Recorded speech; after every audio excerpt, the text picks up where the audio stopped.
Good morning. Good morning, Miss. Good morning, ma'am.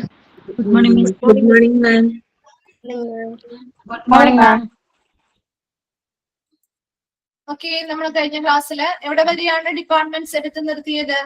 Supportive department വരെയല്ലേ? ഇനി supportive departments അല്ലേ എടുക്കേണ്ടത്? യൂറോളജി ആൻഡ് ആൻഡ്രോളജി വരെ കംപ്ലീറ്റ് അല്ലേ? ഓക്കെ,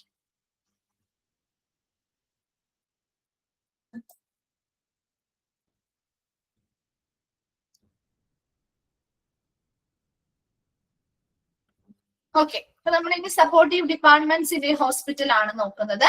അതിൽ ക്ലിനിക്കൽ ലബോറട്ടറീസ് വരുന്നുണ്ട്, റേഡിയോ ഡയഗ്നോസിസ് സർവീസുകൾ വരുന്നുണ്ട്, സെൻട്രൽ സ്റ്റെറൈൽ സപ്ലൈ ഡിപ്പാർട്ട്മെന്റ് വരുന്നുണ്ട്, hospital pharmacy, medical records, housekeeping, dietary service department, IT and communication, medical social service, physiotherapy, medical maintenance and engineering, purchasing department, materials management.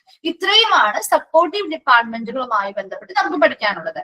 ഇനി അത് ഓരോന്നും നമ്മൾ പഠിക്കാണ് കേട്ടോ. അപ്പൊ ഇങ്ങനെ ചോദിക്കാം, സപ്പോർട്ടീവ് ഡിപ്പാർട്ട്മെന്റ് ഒരു ഹോസ്പിറ്റലിലെ സപ്പോർട്ടീവ് ഡിപ്പാർട്ട്മെന്റുകളിൽ ഉൾപ്പെടുന്നവ ഏതൊക്കെ എന്ന് ചോദിച്ചാൽ നിങ്ങൾക്ക് ഇതെല്ലാം എഴുതാൻ അറിയാൻ പറ്റണം കേട്ടോ. ഇനി ഇതിൽ ഉൾപ്പെടാത്തത് ഏത് എന്ന് ചോദിച്ചാൽ മെഡിക്കൽ ഡിപ്പാർട്ട്മെന്റുകൾ ഏതെങ്കിലും കൊണ്ടുവന്ന് ഇതിലിടാം കേട്ടോ, ഓപ്ഷൻസിൽ ഇടാം. അപ്പൊ അതിൽ ഉൾപ്പെടാത്തത് ഏത് എന്ന് ചോദിച്ചാലും എഴുതാൻ പറ്റണം, ഉൾപ്പെടുന്നത് ഏത് എന്ന് ഇൻക്ലൂഡഡ് ആയത് ഏത് എന്ന് ചോദിച്ചാലും എഴുതാൻ പറ്റണം കേട്ടോ. അപ്പൊ അങ്ങനെയും ചോദ്യം വരാം. ദെൻ ഇതിൽ ഫസ്റ്റ് നമ്മൾ നോക്കാൻ പോകുന്നത് ക്ലിനിക്കൽ ലബോറട്ടറീസ്. എല്ലാവരും ലബോറട്ടറി അല്ലെങ്കിൽ ലാബുകളിൽ പോയിട്ടുണ്ടോ? പോയിട്ടില്ലേ? പോയിന്റ്സ് കേട്ടോ. ആ പോയിന്റ്സ് ആണേ, പോയിന്റ്സ് അതിനുള്ളിൽ കൊള്ളുന്ന കാര്യങ്ങളല്ല. ഇപ്പോ ഏതൊക്കെയാണ് സപ്പോർട്ടീവ് ഡിപ്പാർട്ട്മെന്റിൽ ഉൾപ്പെടുന്നതെന്ന് ചോദിച്ചിട്ട് ക്ലിനിക്കൽ ലബോറട്ടറീസ് പറയാം, മെഡിക്കൽ റെക്കോർഡുകൾ പറയാം, ഹൗസ് കീപ്പിംഗ് പറയാം, ഓൾ ഓഫ് ദ എബോവ് എന്നാണ് ആൻസർ ആയിരിക്കും. ഇനി ഇൻക്ലൂഡഡ് അല്ലാത്തത് എന്ന് ചോദിച്ചാല് ക്ലിനിക്കൽ ലബോറട്ടറീസോ ഫിസിയോതെറാപ്പിയോ ഹൗസ് കീപ്പിംഗോ അതിൽ ഏതെങ്കിലും ഒരു ഓപ്ഷൻ എന്ന് പറയുന്നത് മറ്റേതെങ്കിലും കാഷ്വാലിറ്റിയോ അല്ലെങ്കിൽ ഔട്ട് പേഷ്യന്റ് ഡിപ്പാർട്ട്മെന്റോ അങ്ങനെ ഏതെങ്കിലും കൊണ്ടുവന്ന് തരാം. മനസ്സിലായോ? അല്ലെങ്കിൽ ഏതെങ്കിലും ഒരു ഡിപ്പാർട്ട്മെന്റിന്റെ പേര് പറയാം, മെയിൻ ആയിട്ടുള്ള ഏതെങ്കിലും ഡിപ്പാർട്ട്മെന്റിന്റെ പേര് ചോദിച്ചാല് ഇതിൽ ഉൾപ്പെടാത്തത് ഏതെന്ന് ചോദിച്ചാൽ അപ്പൊ എഴുതാൻ പറ്റില്ലേ? അങ്ങനെയാണ് മിസ് പറഞ്ഞത്. ഓക്കെ, അപ്പൊ നമ്മൾ ലബോറട്ടറീസിലൊക്കെ പോയിട്ടുണ്ട്, ലാബുകളിൽ പോയിട്ടുണ്ട്. നമ്മൾ ഷോർട്ട് ആയിട്ട് ലാബ് എന്നാ പറയാ അല്ലെ? ലാബിലൊക്കെ പോവാറുണ്ട്. നമ്മള് ഈ ബ്ലഡോ യൂറിനോ ഒക്കെ ടെസ്റ്റ് ചെയ്യാൻ വേണ്ടിയിട്ട് പല പല പരിശോധനകൾ അല്ലെങ്കിൽ ഡയഗ്നോസ്റ്റിക് പർപ്പസിന് വേണ്ടിയിട്ടല്ലേ നമ്മൾ ലബോറട്ടറിയിൽ പോകുന്നത് അല്ലേ? ഡയഗ്നോസ്റ്റിക് പർപ്പസിന് വേണ്ടിയിട്ടാണ് അല്ലെ? അപ്പൊ ക്ലിനിക്കൽ ലബോറട്ടറീസ് പറഞ്ഞാൽ the primary function of a clinical laboratory is to perform lab test in the 6 main field of bacteriology, biochemistry, histology, serology, hematology and cytology. അപ്പൊ നമ്മുടെ ഒരു പ്രൈമറി ഫംഗ്ഷൻ ഒരു ക്ലിനിക്കൽ ലബോറട്ടറിയുടെ ഒരു പ്രാഥമിക ഫംഗ്ഷൻ അല്ലെങ്കിൽ പ്രവർത്തനം എന്ന പ്രധാന പ്രവർത്തന മേഖലകൾ എന്ന് പറയുന്നത് ഒരു 6 പ്രധാന പ്രവർത്തന മേഖലകളുമായി ബന്ധപ്പെട്ട ലാബ് ടെസ്റ്റുകളാണ് ഒരു ക്ലിനിക്കൽ ലബോറട്ടറി പെർഫോം ചെയ്യുന്നത്. അതില് ഏതൊക്കെ ഫീൽഡുകളാണ്? ബാക്ടീരിയോളജി അല്ലെ, എന്താണ്? സ്റ്റഡി ഓഫ് ബാക്ടീരിയ, ബാക്ടീരിയയെ കുറിച്ചുള്ള പഠനങ്ങള്. അതുപോലെ ബയോകെമിസ്ട്രി അല്ലെ, സ്റ്റഡി ഓഫ് എന്താണ്? കെമിക്കൽസ് ആൻഡ് നമ്മുടെ കെമിസ്ട്രി ഓഫ് ലിവിംഗ് ഓർഗാനിസവുമായി ബന്ധപ്പെട്ട കെമിസ്ട്രീസ്. ഹിസ്റ്റോളജി എന്താ? സ്റ്റഡി ഓഫ് മൈക്രോസ്കോപ്പിക് സ്ട്രക്ചേഴ്സ്, നമ്മുടെ ടിഷ്യൂസ്, സെൽസ് മുതലായിട്ടുള്ള മൈക്രോസ്കോപ്പിക് സെൽസുമായി ബന്ധപ്പെട്ട സ്ട്രക്ചറുമായി ബന്ധപ്പെട്ട കാര്യങ്ങള്. സെറോളജി എന്താ? Study of blood serum. അതുപോലെ സൈറ്റോളജി എന്താണ്? സൈറ്റോളജി. ഹെമറ്റോളജി എന്താ? Study of blood and blood components അല്ലെ. ദെൻ സൈറ്റോളജി എന്ന് പറഞ്ഞാൽ സ്റ്റഡി ഓഫ് സെൽസ്. അപ്പൊ ഇങ്ങനെയുള്ള ഒരുപാട് ഈ പറയുന്ന 6 പ്രധാനപ്പെട്ട മേഖലകളുമായി ബന്ധപ്പെട്ട ലാബ് ടെസ്റ്റുകളാണ് ഒരു ക്ലിനിക്കൽ ലബോറട്ടറി പ്രധാനമായിട്ടും നടത്തുന്നത്. So it assist medical staff in making and confirming diagnosis in the treatment and prevention of disease. Underline ചെയ്യുന്നത് മിസ് പറഞ്ഞു തരാം, പറഞ്ഞു കഴിഞ്ഞിട്ട് പഠിച്ചു കഴിഞ്ഞിട്ട്. Assist in medical staff in making and confirming diagnosis in the treatment and prevention of disease. ഇപ്പൊ ഇവിടെ എന്താണ്? ശരിക്കും ഒരു ലബോറട്ടറി ആരെയാണ്? മെഡിക്കൽ സ്റ്റാഫുകളെ സഹായിക്കുകയാണ് ചെയ്യുക. ശരിയല്ലേ? ഇപ്പൊ ഒരു പേഷ്യന്റ് വന്നാല് ആ പേഷ്യൻസിന് ശരിയായ രീതിയിൽ നമ്മൾ രോഗനിർണയം നടത്താനോ അവർക്ക് കൃത്യമായ രീതിയിൽ ട്രീറ്റ്മെന്റുകൾ കൊടുക്കണം. അതുപോലെ അവരുടെ രോഗപ്രതിരോധം നടത്തണമെങ്കിൽ അവരുടെ രോഗം എന്താണെന്ന് ആദ്യം കണ്ടെത്തണം അല്ലേ? അപ്പൊ അങ്ങനെ കണ്ടെത്താൻ വേണ്ടി മെഡിക്കൽ സ്റ്റാഫുകളെ സഹായിക്കുന്ന ഒരു സപ്പോർട്ടീവ് ഡിപ്പാർട്ട്മെന്റ് ആണ് ക്ലിനിക്കൽ ലബോറട്ടറീസ് എന്ന് പറയുന്നത് അല്ലേ? ഇപ്പൊ ക്ലിനിക്കൽ ലബോറട്ടറീസ് എന്ന് പറയുന്നത് പ്രൈമറി ഫംഗ്ഷൻ ആ ഒരു ഫസ്റ്റ് സെന്റൻസ് ഒന്ന് അണ്ടർലൈൻ ചെയ്ത് വെക്കാം കേട്ടോ. Primary function of a clinical laboratory. ഒരു ക്ലിനിക്കൽ ലബോറട്ടറിയുടെ പ്രാഥമിക പ്രവർത്തനം എന്ന് പറയുന്നത് ഇസ് ടു പെർഫോം ലാബ് ടെസ്റ്റുകൾ നടത്തുക എന്നുള്ളതാണ് അല്ലെ. അപ്പൊ എന്തൊക്കെയാണ്? പ്രധാനമായിട്ടും 6 പ്രധാന മേഖലകളെ കേന്ദ്രീകരിച്ചുള്ള ലാബ് ടെസ്റ്റുകളാണ് നടത്തുന്നത്.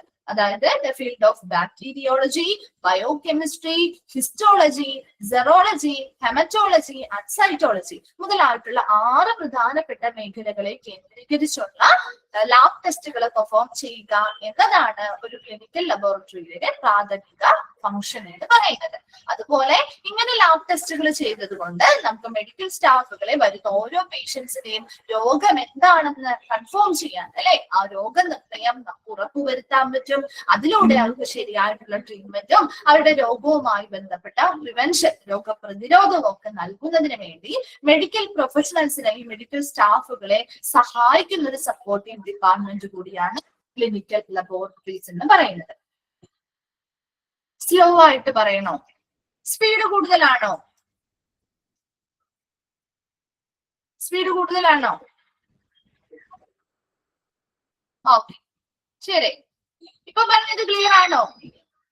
ക്ലിനിക്കൽ ലബോറട്ടറീസുമായി ബന്ധപ്പെട്ട കാര്യങ്ങള്, പ്രൈമറി ഫംഗ്ഷൻ എന്താണെന്ന്, പ്രൈമറി ഫംഗ്ഷൻ ക്ലിയർ ആയോ ആ ഒരു ക്ലിനിക്കൽ ലബോറട്ടറിയുടെ? ഓക്കെ, അപ്പൊ ഫസ്റ്റ് സെന്റൻസ് ഒന്ന് അണ്ടർലൈൻ ചെയ്തിട്ടേ. ചെയ്തോ? 6 മെയിൻ ഫീൽഡ് ഏതൊക്കെയാന്ന് ചോദിക്കാറുണ്ട് കേട്ടോ. ബാക്ടീരിയോളജി, നമ്മുടെ ബാക്ടീരിയാസുമായി ബന്ധപ്പെട്ട പഠനങ്ങൾ നടത്തുന്നുണ്ട്. അപ്പൊ അതുമായി ബന്ധപ്പെട്ട പലതരത്തിലുള്ള ടെസ്റ്റുകൾ നടത്തുന്നുണ്ട്. നമ്മുടെ ബയോകെമിസ്ട്രി, നമ്മുടെ കെമിസ്ട്രിയുമായി, നമ്മുടെ ലിവിംഗ് കെമിക്കൽസുമായി ബന്ധപ്പെട്ട്, നമ്മുടെ ഹിസ്റ്റോളജി, സെൽസ്, ടിഷ്യൂസുമായി ബന്ധപ്പെട്ട്, ബ്ലഡ് സെറവുമായി ബന്ധപ്പെട്ട് അല്ലെ, മറ്റു ബ്ലഡ് കമ്പോണൻസുമായി ബന്ധപ്പെട്ട്, സെൽസുമായി ബന്ധപ്പെട്ട് ഒരുപാട് ലാബ് ടെസ്റ്റുകൾ ചെയ്തതിന്റെ ഫലമാണ് നമുക്ക് കിട്ടുന്ന ഒരു റിസൾട്ട് അല്ലെ.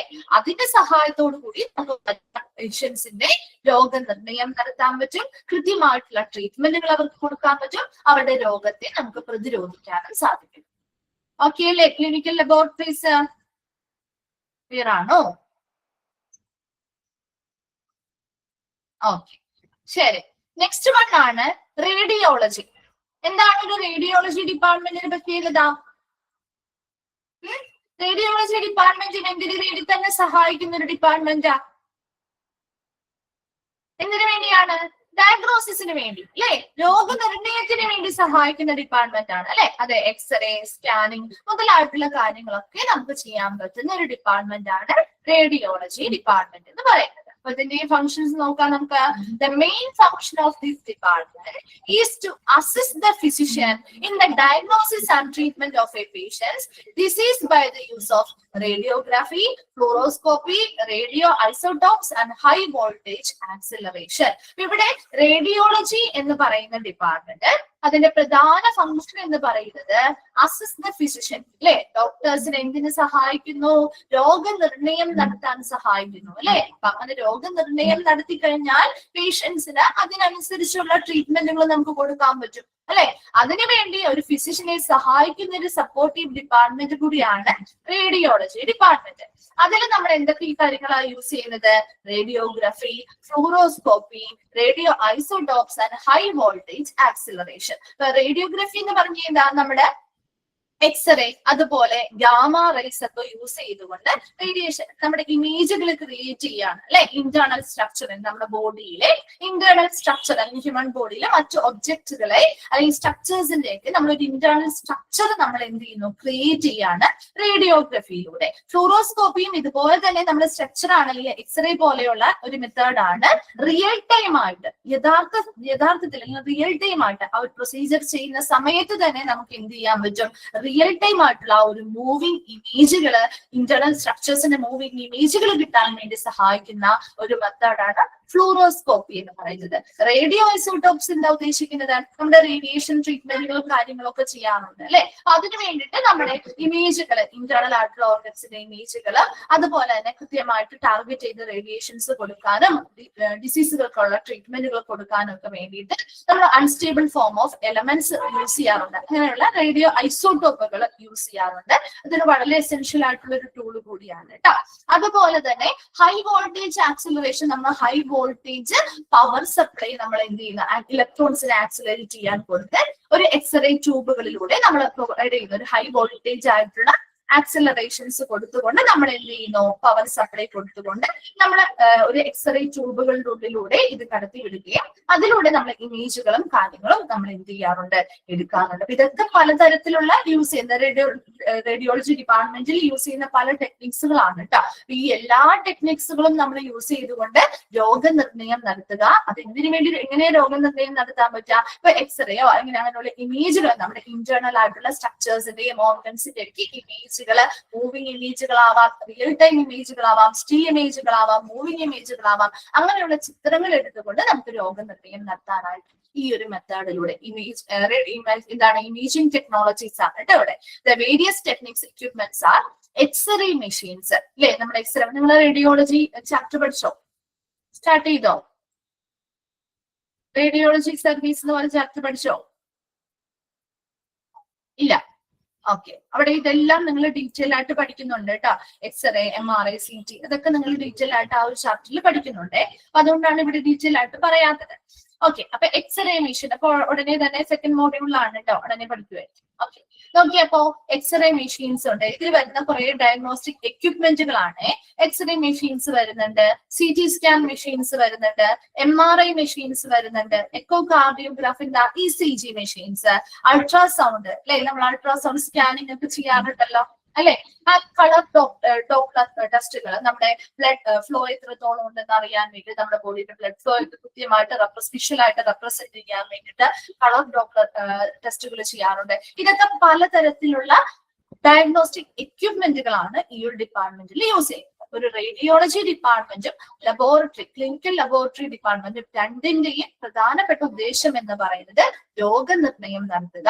മെഡിക്കൽ സ്റ്റാഫുകളെ, ഫിസിഷ്യൻസിനെ രോഗനിർണയം കൃത്യമായിട്ട് കൺഫേം ചെയ്യാൻ, ഏത് രോഗമാണെന്ന് കൺഫേം ചെയ്യാനായിട്ട് സഹായിക്കുകയാണ് ചെയ്യുന്നത്. അവിടെ നമ്മൾ ലാബ് ടെസ്റ്റുകളിലൂടെയാണ് ചെയ്യുന്നതെങ്കിൽ റേഡിയോളജി ഡിപ്പാർട്ട്മെന്റിൽ നമ്മൾ പലതരത്തിലുള്ള സ്കാനിങ്, എക്സ്റേ മുതലായിട്ടുള്ള മെത്തേഡുകളിലൂടെ സഹായത്തോടു കൂടിയാണ് നമ്മൾ ചെയ്യുക. അപ്പൊ അതില് റേഡിയോഗ്രാഫി ചെയ്യുന്നുണ്ട്, ഫ്ലൂറോസ്കോപ്പി ചെയ്യുന്നുണ്ട്, റേഡിയോ ഐസോടോപ്പുകൾ യൂസ് ചെയ്യുന്നുണ്ട്, ഹൈ വോൾട്ടേജ് ആക്സിലറേഷൻസ് കൊടുത്തുകൊണ്ട് നമ്മൾ പല ട്രീറ്റ്മെന്റുകളും എന്താണ് പലതരത്തിലുള്ള ഡിസീസുകളും ഡയഗ്നോസ് ചെയ്യുന്നുണ്ട്, അല്ലെങ്കിൽ വിഷ്വലൈസ് ചെയ്യുന്നുണ്ട്, അതിന്റെ ഇമേജുകളും എടുക്കുന്നുണ്ട്. അതിൽ ഉപയോഗിക്കുന്ന പല ഡയഗ്നോസ്റ്റിക് എക്യുപ്മെന്റുകളാണ് x-ray machine, CT scan machine, MRI machine, echocardiograph അല്ലെങ്കിൽ ECG machine, ultrasound, colour doppler ടെസ്റ്റുകളൊക്കെ ചെയ്യുന്ന മെഷീൻസ്. വേഗം ഒന്ന് വായിക്കാം കേട്ടോ. ക്ലിനിക്കൽ ലബോറട്ടറിയും വായിച്ചു നോക്കാം, റേഡിയോളജിയും വായിച്ചു നോക്കാം കേട്ടോ. അതിൽ വരുന്ന എക്യുപ്മെന്റുകൾ ഏതാണെന്ന് നോട്ട് ചെയ്യണേ, അത് ചോദിക്കാറുണ്ട് കേട്ടോ. ഒന്ന് വായിച്ചിട്ട് ഒന്ന് റിപ്ലൈ ചെയ്തേ.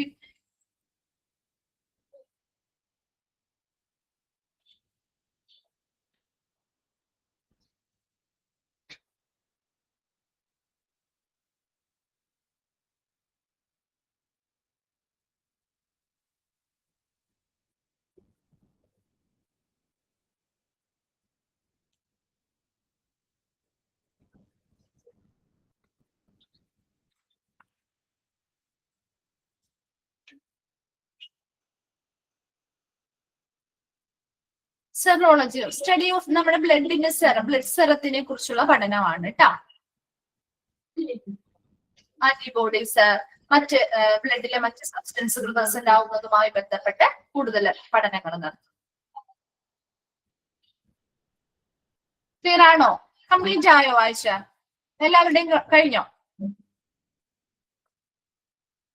ഓക്കെ, ശരിയല്ലേ? ക്ലിയർ അല്ലേ?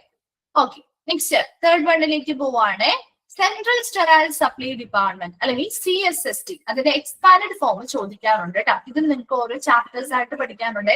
ലബോറട്ടറീസ് പഠിക്കാനുണ്ട്, ലബോറട്ടറി സർവീസ് പഠിക്കാനുണ്ട്, റേഡിയോളജി സർവീസുകൾ പഠിക്കാനുണ്ട്, CSST പഠിക്കാനുണ്ട്, ഹൗസ് കീപ്പിംഗ് പഠിക്കാനുണ്ട്, ഡയറ്ററി ഡിപ്പാർട്ട്മെന്റ്. ഇതെല്ലാം നമ്മൾ ഓരോ ചാപ്റ്റർ വൈസ് ആയിട്ട് ഇതും സപ്പോർട്ടീവ് ഡിപ്പാർട്ട്മെന്റ് പഠിക്കുന്നുണ്ട് കേട്ടോ.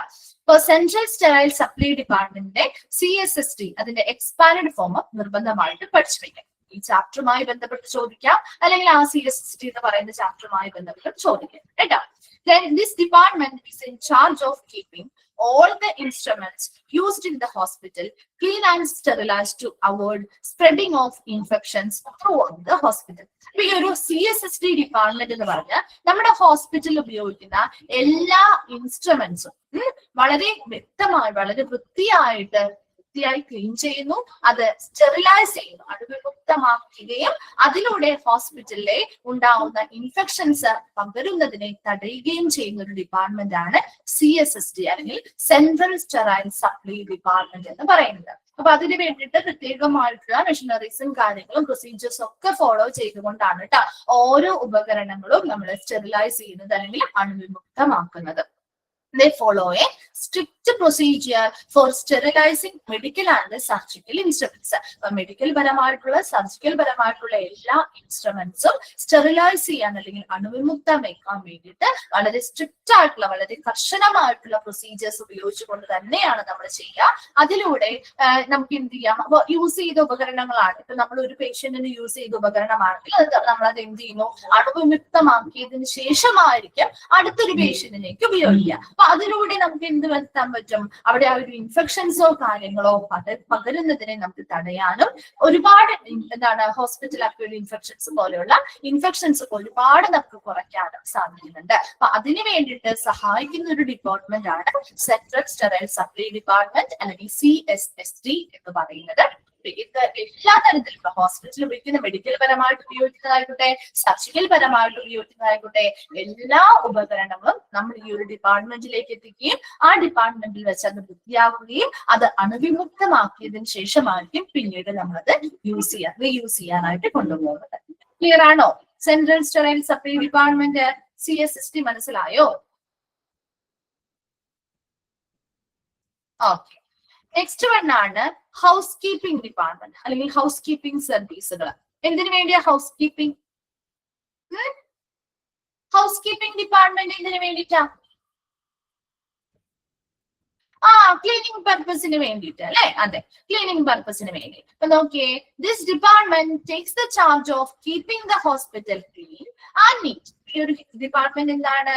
പ്രധാനമായിട്ടും എന്തുമായി ബന്ധപ്പെട്ട ഡ്യൂട്ടിയാണ് ഈ ഒരു ഡിപ്പാർട്ട്മെന്റ് എടുക്കുന്നത്?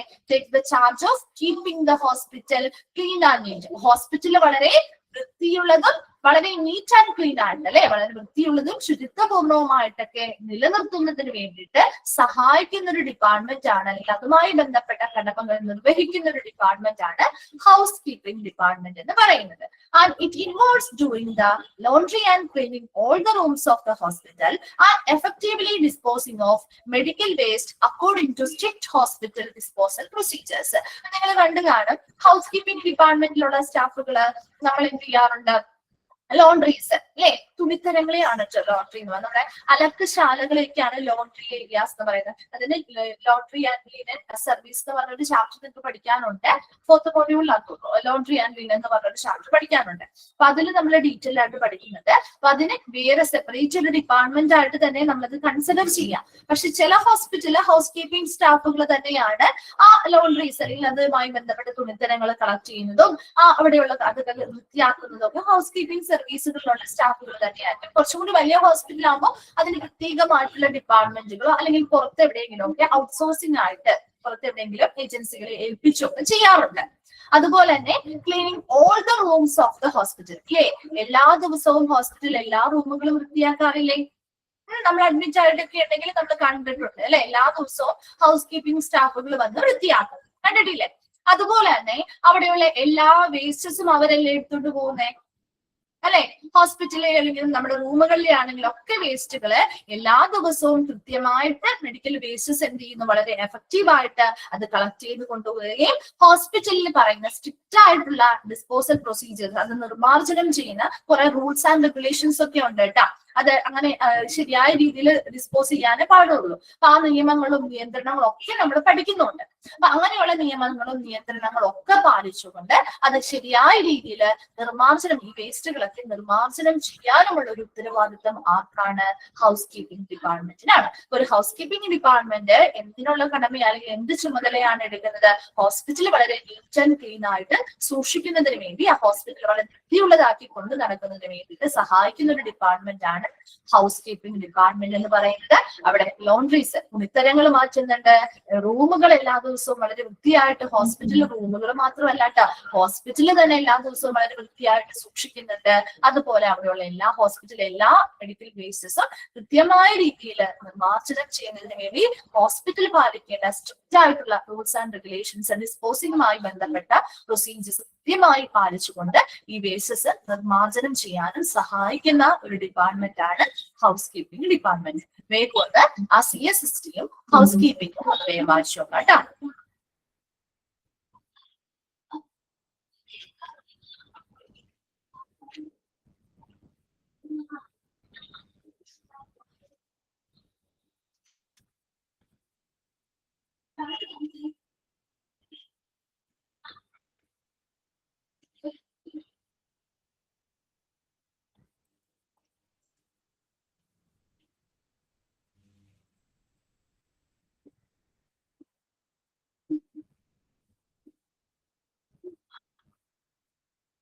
ക്ലിയർ അല്ലേ? ഓക്കെ, ശരി. നെക്സ്റ്റ് വൺ ആണ് ഡയറ്ററി ഡിപ്പാർട്ട്മെന്റ്, അതായത് കാറ്ററിംഗുമായി ബന്ധപ്പെട്ട്. ഇവിടെ ഉദ്ദേശിക്കുന്നത് ഡയറ്ററി ഡിപ്പാർട്ട്മെന്റ്, അതെ, ഫുഡ് സർവീസുകൾ പ്രൊവൈഡ് ചെയ്യുന്ന ഡിപ്പാർട്ട്മെന്റ് അല്ലെ. This department provide food services to inpatients and their families and staff of the hospital based on a nutritional menu provided by the nutrition department. അപ്പൊ നമ്മൾ പഠിക്കുന്ന എല്ലാ ഡിപ്പാർട്ട്മെന്റുകളിലും ഫുഡുമായി ബന്ധപ്പെട്ട ഒരു ഡിപ്പാർട്ട്മെന്റ് ഏത് മാത്രമേ ഉള്ളൂ? ഏത് ഡിപ്പാർട്ട്മെന്റ് മാത്രമേ ഉള്ളൂ? ഫുഡുമായി ബന്ധപ്പെട്ട് ഒറ്റൊരു ഡിപ്പാർട്ട്മെന്റേ ഉള്ളൂ അല്ലെ? അത് ഡയറ്ററി ഡിപ്പാർട്ട്മെന്റ് ആണ് കേട്ടോ. അപ്പൊ അങ്ങനെയും കണക്ട് ചെയ്യാം. ഓക്കെ, അപ്പൊ ഫുഡുമായി ബന്ധപ്പെട്ട് നമ്മൾ പഠിക്കുന്ന ഒരു ഡിപ്പാർട്ട്മെന്റ് ആണ് ഡയറ്ററി ഡിപ്പാർട്ട്മെന്റ് എന്ന് പറയുന്നത്. ഈ ഒരു ഡിപ്പാർട്ട്മെന്റ് പ്രധാനമായിട്ടും ഇൻപേഷ്യൻസിനാണ് ഫുഡ് സർവീസുകൾ നൽകുക. അതുപോലെ അവരുടെ ഫാമിലി മെമ്പേഴ്സിന് ഫുഡ് സർവീസുകൾ നൽകുന്നുണ്ട്, സ്റ്റാഫുകൾക്ക് നൽകുന്നുണ്ട്. നിങ്ങൾ ഇപ്പോൾ ചില ഹോസ്പിറ്റലൊക്കെ ചെല്ലുമ്പോൾ അവർ പറയില്ലേ, ഇവിടെ പേഷ്യൻസിന് നിങ്ങൾ പുറത്തുനിന്ന് ഫുഡൊന്നും കൊണ്ടുവരണ്ട, നമ്മൾ തന്നെയാണ് ഇവിടുന്ന് കൊടുക്കുക എന്ന് പറയും അല്ലേ? ഇനി അവരുടെ ഫാമിലി മെമ്പേഴ്സിന് വേണമെങ്കിൽ അവർക്ക് അവിടെ നിന്ന് ഓർഡർ ചെയ്തൊക്കെ വാങ്ങാവുന്നതാണ്. ശരിയല്ലേ? അപ്പൊ അവിടെ കൊടുക്കുന്ന ഫുഡ് എന്ന് പറയുന്നത് അവരുടെ ആ പേഷ്യന്റിന്റെ ഇഷ്ടത്തിനനുസരിച്ചുള്ള ഫുഡാണോ കൊടുക്കുക? പേഷ്യന്റിന്റെ ഇഷ്ടത്തിനനുസരിച്ച്, ഇതൊക്കെ നമുക്ക് ഒരു ചാപ്റ്ററായിട്ട് പഠിക്കാനുണ്ട് കേട്ടോ. ഇഷ്ടത്തിനനുസരിച്ചുള്ള ഫുഡാണോ കൊടുക്കുക? അല്ല, അല്ലെ? അവരുടെ മെഡിക്കൽ കണ്ടീഷൻ അനുസരിച്ച് അവർക്ക് കഴിക്കാൻ പറ്റുന്ന രീതിയിലുള്ള ഭക്ഷണമായിരിക്കും, കൃത്യമായിട്ടുള്ള ഡയറ്റ് പ്ലാനുകളും ഒക്കെ വെച്ചിട്ട്, അതെ, കൃത്യമായിട്ടുള്ള ഭക്ഷണമായിരിക്കും അവർക്ക് തയ്യാറാക്കി നൽകുന്നത്. അതുപോലെ തന്നെ ഇപ്പൊ അവരുടെ ഫാമിലി മെമ്പേഴ്സിന് ഫുഡ് വേണമെങ്കിലോ മറ്റ് സ്റ്റാഫുകൾക്ക് ഫുഡ് വേണമെങ്കിലോ അവിടെ എന്തുണ്ടാവും?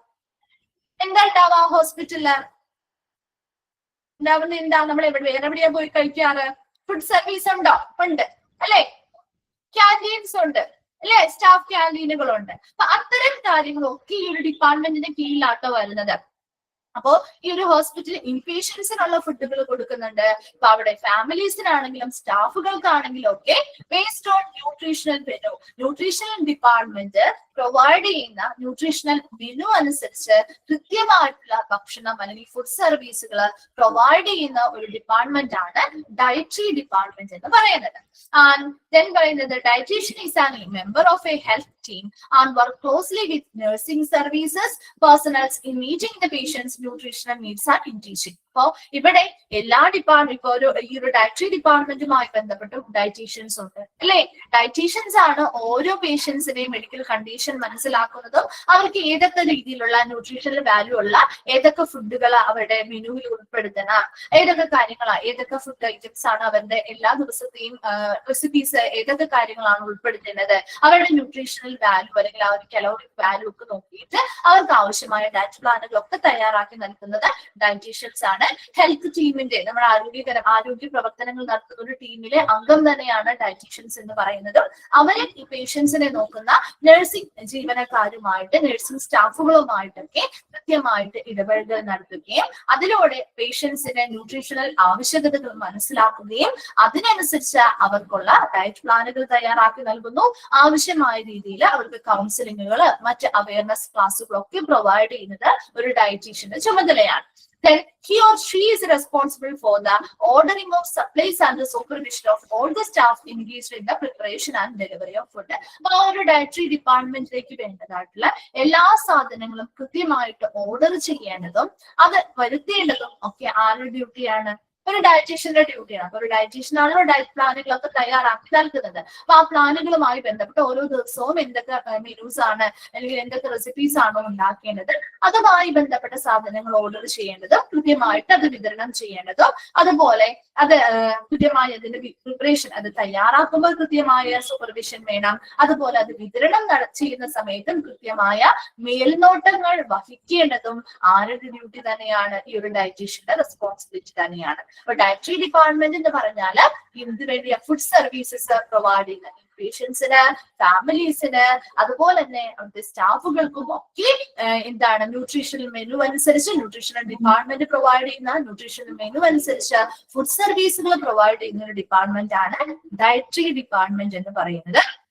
അതുപോലെ തന്നെ ഒരു ഹെൽത്ത് ടീമിലെ ഒരു അംഗമാണ് ശരിക്കും ഒരു ഡയറ്റീഷ്യൻ എന്ന് പറയുന്നത്. അദ്ദേഹം അവിടുത്തെ നഴ്സിംഗ് സർവീസ് പേഴ്സണൽസ് അല്ലെങ്കിൽ ജീവനക്കാരുമായിട്ട് നല്ല രീതിയിൽ സഹകരിക്കും, ക്ലോസ്ലി അല്ലെ, ശ്രദ്ധാപൂർവം അല്ലെങ്കിൽ അവരുമായിട്ട് വളരെ ക്ലോസ് ആയിട്ട് വർക്ക് ചെയ്തുകൊണ്ട് അവരുടെ പേഷ്യൻസിന്റെ ന്യൂട്രീഷണൽ വാല്യൂ അല്ലെങ്കിൽ ന്യൂട്രീഷണൽ നീഡ്സ്, ആവശ്യകതകൾ എന്താണെന്ന് മനസ്സിലാക്കുകയും അതിനനുസരിച്ച് കൃത്യമായ ഡയറ്റ് പ്ലാനുകൾ തയ്യാറാക്കി നൽകുകയും അവർക്ക് ആവശ്യമായ കൗൺസിലിങ്ങുകളും അതുപോലെ തന്നെ അവയർനെസ്സുകളും ഒക്കെ നൽകുകയും ചെയ്യണം. അതുപോലെ ആ ഒരു ഡിപ്പാർട്ട്മെന്റിലെ ഫുഡ് തയ്യാറാക്കുക വേണം, അത് വിതരണം ചെയ്യണം അല്ലെ. അപ്പൊ അതിനുവേണ്ടി കൃത്യമായ സാധനങ്ങൾ ഓർഡർ ചെയ്ത് പർച്ചേസ് ചെയ്ത് കൊണ്ടുവരണം. വരുന്നതിന്റെ റെസ്പോൺസിബിൾ ആയിട്ടുള്ള വ്യക്തി ഇദ്ദേഹമാണ്. അതുപോലെ തന്നെ കൃത്യമായിട്ട് ആ ഒരു ഏതൊക്കെ സ്റ്റാഫുകൾ ഫുഡ് പ്രിപ്പയർ ചെയ്യുന്നതും വിതരണം ചെയ്യുന്നതുമായി ബന്ധപ്പെട്ട് അവിടെ ഉൾപ്പെടുന്നുണ്ടോ അവരേക്ക് കൃത്യമായ കാര്യങ്ങളൊക്കെ മേൽനോട്ടം വഹിക്കേണ്ടത് ഒരു ഡയറ്റീഷ്യന്റെ ചുമതലയാണ്. വേഗം ഒന്ന് വായിച്ചു നോക്കിയ ഡയറ്ററി ഡിപ്പാർട്ട്മെന്റ്.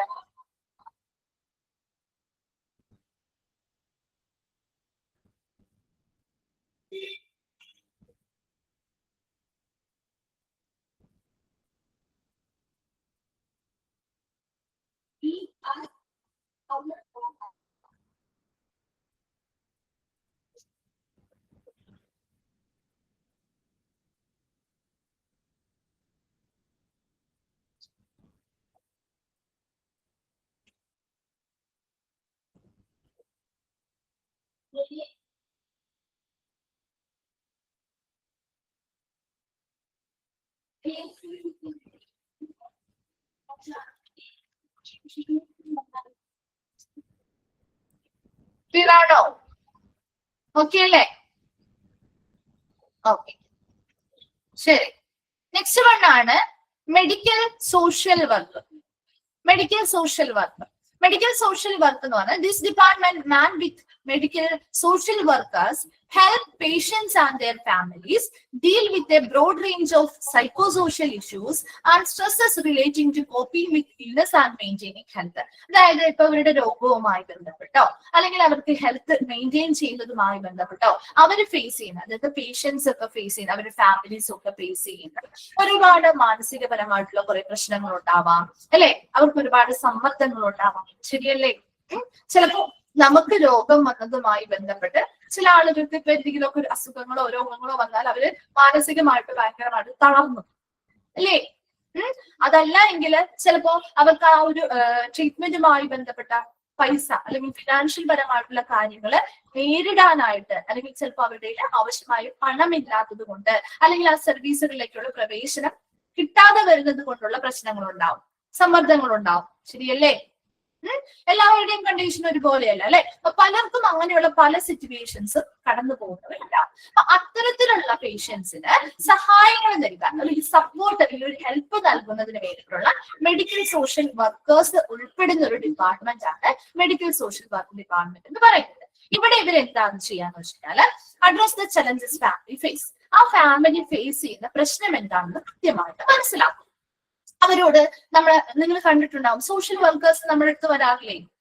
ഹോസ്പിറ്റലിലൊക്കെ എന്താണ് വാർഡിലൊക്കെ കിടക്കുന്ന ആളുകളാണെങ്കിൽ സോഷ്യൽ വർക്കേഴ്സ് വരും. നിങ്ങൾ എങ്ങനെയുണ്ട്, എന്താണ് നിങ്ങൾക്ക് അസുഖം, എന്തൊക്കെ ട്രീറ്റ്മെന്റുകൾ ചെയ്തു ചോദിക്കാറില്ലേ? അപ്പൊ അങ്ങനെ വന്ന് നമ്മുടെ അടുത്ത് വന്ന് നമ്മളെ സൗഹൃദപരമായിട്ട് നമ്മളോട് സംസാരിക്കും. അങ്ങനെ സംസാരിച്ച് നമ്മുടെ പ്രശ്നങ്ങൾ എന്താണ്, ആക്ച്വലി നമ്മൾ ഫേസ് ചെയ്യുന്ന വെല്ലുവിളി എന്താണ് എന്ന് അവർ മനസ്സിലാക്കും. അങ്ങനെ മനസ്സിലാക്കി increase accessibility to health care, നമുക്ക് ആ ഒരു ആരോഗ്യ പരിചരണത്തിലേക്കുള്ള പ്രവേശനം അവർ വർദ്ധിപ്പിക്കും എന്ന് വെച്ചാൽ ഉദ്ദേശിക്കുന്നത് ഇവര് നമ്മുടെ ഡോക്ടേഴ്സിന്റെയും അതുപോലെ ഫാമിലി അല്ലെങ്കിൽ ഇൻഡിവിജ്വൽ അല്ലെങ്കിൽ കമ്മ്യൂണിറ്റിയിലൊക്കെ ഇടയിൽ ഒരു ബ്രിഡ്ജ് അല്ലെങ്കിൽ ഒരു പാലമായിട്ട് നിലനിൽക്കുന്നത്. എന്ന് വെച്ചാൽ ഇപ്പൊ വരുന്ന പേഷ്യൻസിന് ചിലപ്പോ അവർക്ക് നമുക്ക് ഒരു ട്രീറ്റ്മെന്റ് വലിയ രീതിയിലുള്ള ഒരു ചെലവ് കോസ്റ്റ് ആവുന്ന ഒരു ട്രീറ്റ്മെന്റ് വേണമെന്ന് നിർബന്ധം ഉണ്ടാവും.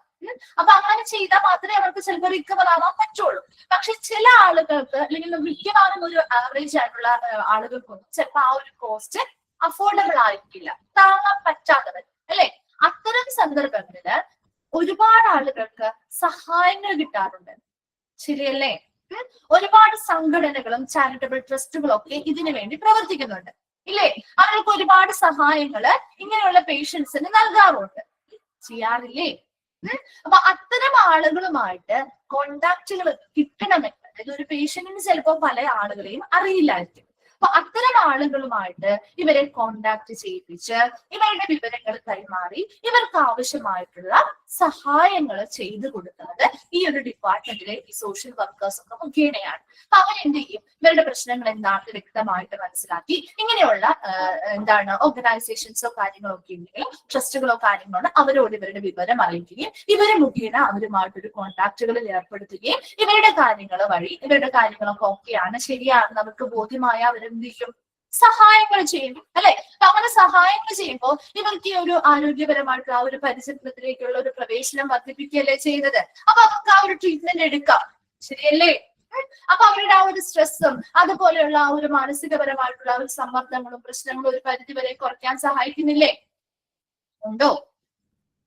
അപ്പൊ അത്തരത്തിലുള്ള സഹായങ്ങള് പേഷ്യൻസിനും ഫാമിലി മെമ്പേഴ്സിനും ചെയ്തു കൊടുക്കുന്ന സോഷ്യൽ വർക്കേഴ്സ്, മെഡിക്കൽ വർക്കേഴ്സ് ഒക്കെ ജോലി ചെയ്യുന്ന ഒരു ഡിപ്പാർട്ട്മെന്റ് ആണ് മെഡിക്കൽ സോഷ്യൽ വർക്ക് ഡിപ്പാർട്ട്മെന്റ് എന്ന് പറയുന്നത്. ഇവരെന്താണ്, serves as a bridge between the doctors and the individual family and community. നമ്മുടെ കമ്മ്യൂണിറ്റിയുമായി ബന്ധപ്പെട്ട് ഫാമിലി, അവരുടെ പേഷ്യൻസ് അല്ലെങ്കിൽ ഫാമിലി അവരുമായി ബന്ധപ്പെട്ട് ഡോക്ടേഴ്സിന്റെ ഒക്കെ ഇടയിൽ നിന്ന് പ്രവർത്തിക്കുന്ന, അല്ലെങ്കിൽ ഒരു ബ്രിഡ്ജായിട്ട് നിന്ന് പ്രവർത്തിക്കുന്ന ആളുകളാണ് ഇവര്. അപ്പൊ ആ ഒരു ഡോക്ടേഴ്സിന്റെ അവിടെ നിന്ന് കിട്ടുന്ന ഇൻഫർമേഷൻസും കാര്യങ്ങളും മനസ്സിലാക്കി അവർക്ക് ഇന്നൊരു ട്രീറ്റ്മെന്റ് വേണമെന്ന് പറഞ്ഞാൽ അതിൽ ചിലപ്പോൾ അവർക്ക് അതിലേക്ക് പോവാനായിട്ട് മതിയായിട്ടുള്ള കോസ്റ്റോ കാര്യങ്ങളോ അവർക്ക് ഉണ്ടാവില്ല, അല്ലെങ്കിൽ മാനസികമായിട്ട് എന്തെങ്കിലും സ്ട്രെസ്സോ കാര്യങ്ങളോ, ചിലപ്പോൾ ചിലർക്ക് ഭയമായിരിക്കാം അല്ലെ. ഒരു ട്രീറ്റ്മെന്റ് പണമില്ലാത്തതിന്റെ പ്രശ്നമായിരിക്കില്ല, ചിലപ്പോൾ അവർക്ക് ആ ഒരു ട്രീറ്റ്മെന്റ് എടുക്കാൻ ഒരുപാട് പേർക്ക് ഇപ്പോ സർജറി ഒക്കെ ചെയ്യാൻ പേടിയുള്ള ആളുകളുണ്ടാവും ഇല്ലേ. അങ്ങനെ പല സാഹചര്യം, വീട്ടിലെ പ്രശ്നങ്ങൾ, പല കാര്യങ്ങളുണ്ടാവും. അങ്ങനെ പല സാഹചര്യങ്ങളിലൂടെ കടന്നു പോരുന്ന ആളുകളായിരിക്കും. അപ്പൊ അവർക്ക് ആവശ്യമായ സഹായങ്ങൾ കൊടുക്കുക, അവർക്ക് ആവശ്യമായ കൗൺസിലിംഗ് കൊടുക്കുക, അവർക്കൊരു പിന്തുണ നൽകുക, അത്തരത്തില് അവർക്ക് ആ ഒരു ഹെൽത്ത് കെയറിൽ അല്ലെങ്കിൽ ആരോഗ്യ പരിചരണത്തിലേക്കുള്ള ഒരു നല്ല പ്രവേശനം സാധ്യമാക്കുന്നതിന് വേണ്ടി അവരുടെ ഇടയിൽ നിന്ന് ഒരു നല്ല മധ്യസ്ഥനായിട്ട് അല്ലെങ്കിൽ ഒരു പാലം, ഒരു ബ്രിഡ്ജ് പോലെ പ്രവർത്തിക്കുന്ന ഒരു ഡിപ്പാർട്ട്മെന്റ് കൂടിയാണ് മെഡിക്കൽ സോഷ്യൽ വർക്ക് ഡിപ്പാർട്ട്മെന്റ്. വേഗം ഒന്ന് വായിച്ചു നോക്കിയത്.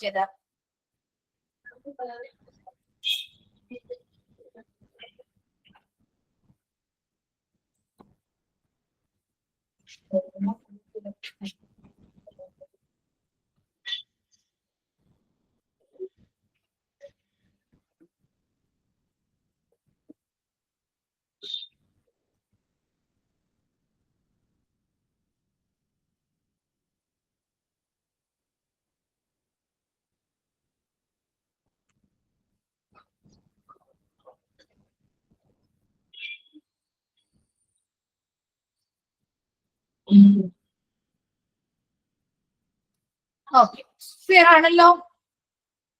ഓക്കെ അല്ലേ? ഓക്കെ, ശരി. നെക്സ്റ്റ് വൺ ആണ് ഫിസിയോതെറാപ്പി. ഫിസിയോതെറാപ്പി ഡിപ്പാർട്ട്മെന്റ് അറിയാലോ, കേട്ടിട്ടുണ്ട് അല്ലെ? This department aims at rehabilitation in patients, അല്ലെ? പേഷ്യൻസിനെ പുനരധിവസിപ്പിക്കുക എന്ന ഒരു ലക്ഷ്യത്തോടു കൂടി പ്രവർത്തിക്കുന്ന ഡിപ്പാർട്ട്മെന്റ് ആണ് physiotherapy department. Mostly linked to the orthopaedics department, അല്ലെ? ഫിസിയോതെറാപ്പി ഡിപ്പാർട്ട്മെന്റ് സാധാരണയായിട്ട് നമ്മുടെ ഓർത്തോ ഡിപ്പാർട്ട്മെന്റുമായിട്ട് ലിങ്ക് ചെയ്തല്ലേ പ്രവർത്തിക്കുക, അല്ലേ? അങ്ങനെയല്ലേ നിങ്ങൾ കണ്ടിട്ടുള്ളത്? ഓർത്തോ ഡിപ്പാർട്ട്മെന്റുമായി ബന്ധപ്പെട്ടല്ലേ ലിങ്ക് ചെയ്തല്ലേ ഇത് പ്രവർത്തിക്കാറ്? ഇതെന്താണ്? This department offer A wide range of body healing therapy that will help A patient resume normal functioning. ആ ഒരു സെക്കൻഡ്സ് അണ്ടർലൈൻ ചെയ്ത് വെക്കാം കേട്ടോ. ഈ ഒരു ഡിപ്പാർട്ട്മെന്റ് എന്താണ് ഓഫർ ചെയ്യുന്നത്? Wide range of body healing therapy, അല്ലെ? നമ്മുടെ ശരീരത്തെ ഹീൽ ചെയ്യുന്ന അല്ലെങ്കിൽ രോഗശാന്തി നൽകുന്ന രീതിയിലുള്ള ഒരുപാട് therapies, wide range of therapies offer ചെയ്യുന്ന ഒരു ഡിപ്പാർട്ട്മെന്റ് ആണ് ഫിസിയോതെറാപ്പി ഡിപ്പാർട്ട്മെന്റ്. അതിലൂടെ പേഷ്യൻസിന് എന്തിനാണ് സഹായിക്കുന്നത് ഈ തെറാപ്പി ഇപ്പൊ ചെയ്ത്? നോർമൽ ഫംഗ്ഷനിങ്ങിലെ അവരുടെ ശരീരം നോർമൽ ആയിട്ട് പ്രവർത്തിക്കുന്ന രീതിയിലേക്ക് തിരികെ കൊണ്ടുവരാനായിട്ട്, സാധാരണ അവരുടെ ബോഡി എങ്ങനെയാണോ പ്രവർത്തിക്കുന്നത് ആ ഒരു സാധാരണ പ്രവർത്തനത്തിലേക്ക് അവരെ, അല്ലെങ്കിൽ ആ ഒരു സാധാരണ പ്രവർത്തനം റെസ്യൂം ചെയ്യാൻ, പുനരാരംഭിക്കാനായിട്ട് പേഷ്യൻസിനെ സഹായിക്കുന്ന ഒരു ഡിപ്പാർട്ട്മെന്റ് ആണ് ഫിസിയോതെറാപ്പി ഡിപ്പാർട്ട്മെന്റ് എന്ന് പറയുന്നത്. This department offers outpatient as well as inpatient services. ഔട്ട് പേഷ്യൻസിനും സേവനങ്ങൾ കൊടുക്കുന്നുണ്ട്, ഇൻ പേഷ്യൻസ് ആയിട്ട് വരുന്നവർക്കും സേവനങ്ങൾ നൽകുന്നുണ്ട്. ഒരു ഫിസിയോതെറാപ്പി ഡിപ്പാർട്ട്മെന്റ് എന്ന് പറയുന്നത് that aims at rehabilitation patients, അല്ലെ? പുനരധിവസിപ്പിക്കുക എന്നുള്ള ഒരു ഉദ്ദേശത്തോടു കൂടി പ്രവർത്തിക്കുന്നു. Mostly linked to the orthopaedics ഡിപ്പാർട്ട്മെന്റുമായി ലിങ്ക് ചെയ്താണ് പ്രവർത്തിക്കുന്നത്.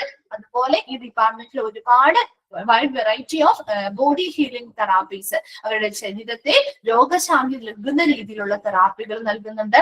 അതിലൂടെ ഓരോ പേഷ്യൻസിനെയും അവരുടെ സാധാരണ പ്രവർത്തനങ്ങളിലേക്ക്, നമുക്ക് ആ ഒരു സാധാരണ പ്രവർത്തനങ്ങളെ പുനരാരംഭിക്കുന്നതിന് വേണ്ടി സഹായിക്കുകയും ചെയ്യുന്നുണ്ട്. ഇൻ പേഷ്യൻസിന് വേണ്ടിയിട്ടും ഔട്ട് പേഷ്യന്റ് രീതിയിലും സേവനങ്ങൾ നൽകുന്നുണ്ട്. വായിച്ചു നോക്കി physiotherapy.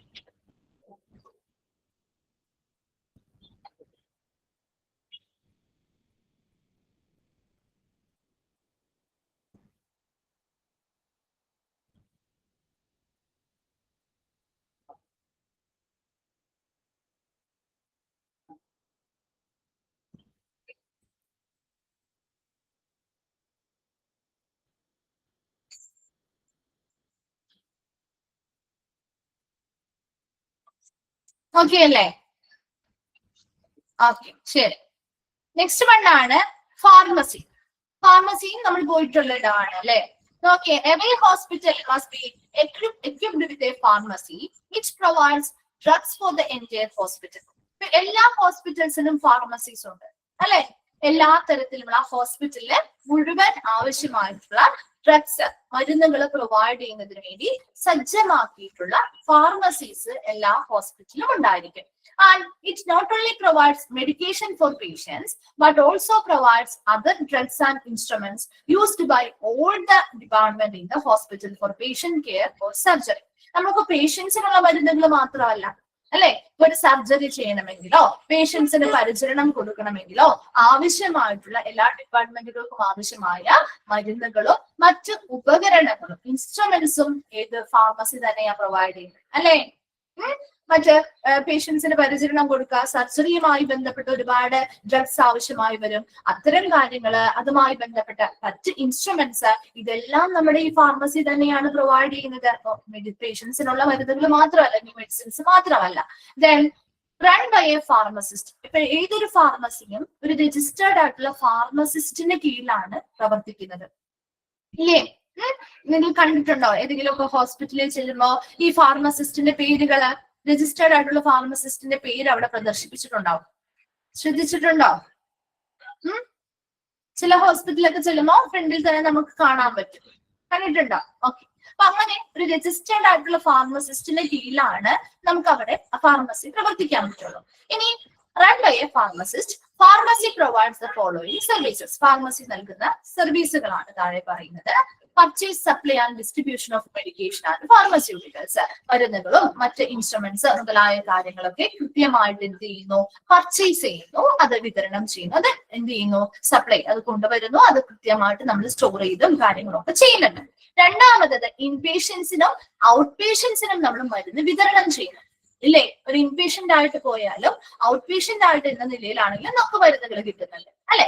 Clinical and ward pharmacy, നമ്മള് ട്രീറ്റ്മെന്റ് എടുത്ത് നമ്മൾ അവിടെ വാർഡിലോ അല്ലെങ്കിൽ മറ്റു ചികിത്സ നൽകുന്ന രീതിയിലൊക്കെ ആണെങ്കിൽ അവിടെ ഓൾറെഡി മരുന്നുകൾ ഉണ്ടാവും.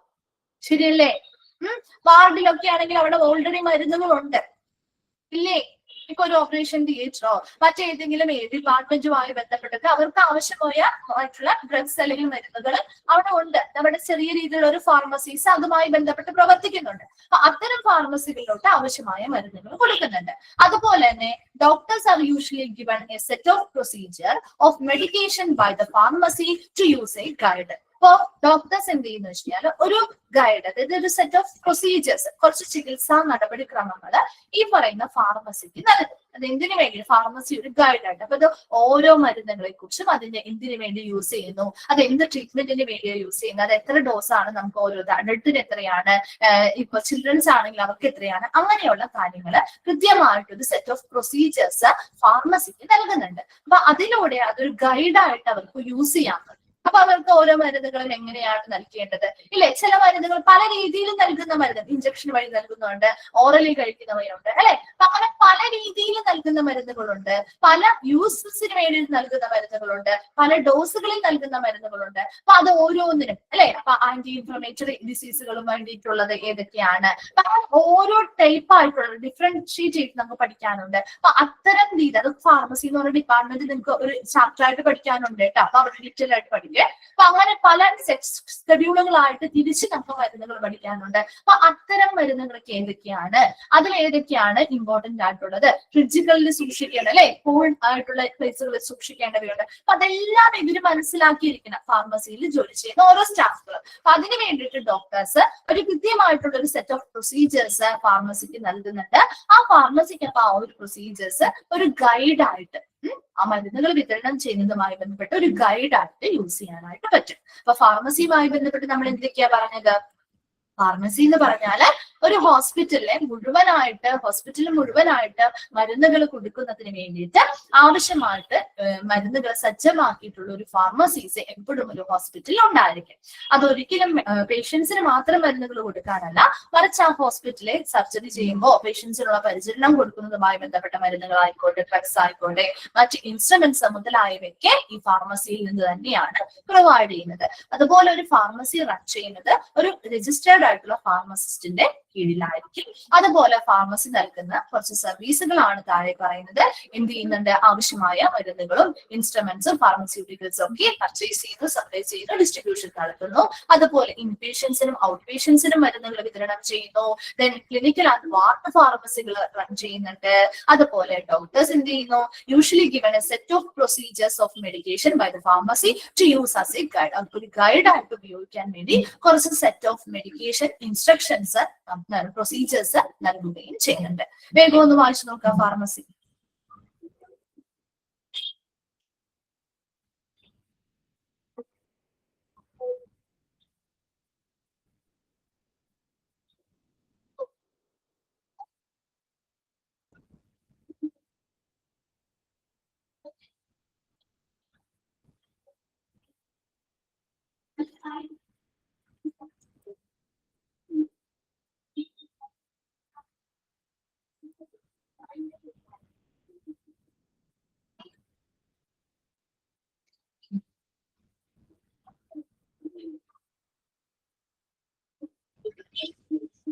ഓക്കെ ആണോ? ക്ലിയർ ആണോ? വായിച്ചു കഴിഞ്ഞോ?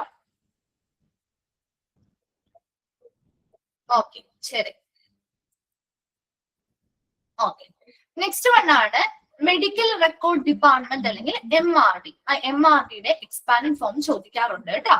Medical record department. This department handles recording and maintaining all the records or files of inpatient as well as outpatient. ഒരു ഇൻപേഷ്യന്റ് ആയിട്ട് വരുന്നവരാവട്ടെ, ഒരു ഔട്ട് പേഷ്യന്റ് ആയിക്കോട്ടെ, അവരുമായി ബന്ധപ്പെട്ട എല്ലാ തരത്തിലുമുള്ള റെക്കോർഡുകൾ കൃത്യമായിട്ട് അല്ലെങ്കിൽ റെക്കോർഡുകൾ അല്ലെങ്കിൽ എല്ലാ തരത്തിലുള്ള ഫയലുകളും കൃത്യമായിട്ട് റെക്കോർഡ് ചെയ്യുന്നതും മെയിൻറ്റെയിൻ ചെയ്യുന്നതുമായിട്ടുള്ള ഒരു ഡിപ്പാർട്ട്മെന്റ് ആണ് ഏത് ഡിപ്പാർട്ട്മെന്റ്? മെഡിക്കൽ റെക്കോർഡ് ഡിപ്പാർട്ട്മെന്റ് എന്ന് പറയുന്നത്. And it is with these records that medical statistics can be formulated and it serves as a reference for future purpose. നമുക്ക് ഈ ഒരു ഡിപ്പാർട്ട്മെന്റ് വഴി നമുക്ക് അവരുടെ മെഡിക്കൽ ഓരോ പേഷ്യൻസിനെയും മെഡിക്കൽ പരമായിട്ടുള്ള സ്റ്റാറ്റിസ്റ്റിക്സ് അല്ലെങ്കിൽ ഓരോ പേഷ്യൻസിന്റെയും സ്ഥിതി വിവരം കണക്കുകൾ മനസ്സിലാക്കാൻ പറ്റും. അതിനനുസരിച്ച് നമുക്കതൊരു ഫ്യൂച്ചർ പർപ്പസിന് വേണ്ടി ഭാവിയിലേക്കുള്ള ഉപയോഗത്തിന് വേണ്ടിയിട്ട് നമുക്ക് ഇതൊരു റെഫറൻസ് ആയിട്ട് വെക്കാൻ പറ്റില്ലേ? ഒരു പേഷ്യന്റുമായി ബന്ധപ്പെട്ട് എന്തൊരു കാര്യത്തെ പറ്റിയും എന്തെങ്കിലും ഒരു പ്രത്യേകമായിട്ടുള്ള ഒരു ഇൻവെസ്റ്റിഗേഷനോ കാര്യങ്ങളോ വന്നാൽ നമുക്ക് ഭാവിയിലേക്ക് അത് ഉപയോഗിക്കാമല്ലോ, അല്ലെ?